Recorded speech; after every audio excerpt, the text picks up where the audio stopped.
கடமை வீரன் ஞானம் புகழும் கலைஞர் பேரன்.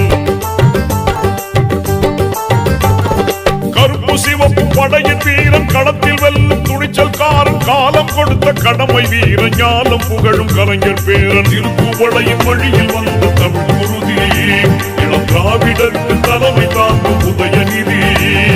திருப்புவளையின் வழியில் வந்த தமிழ் குருதி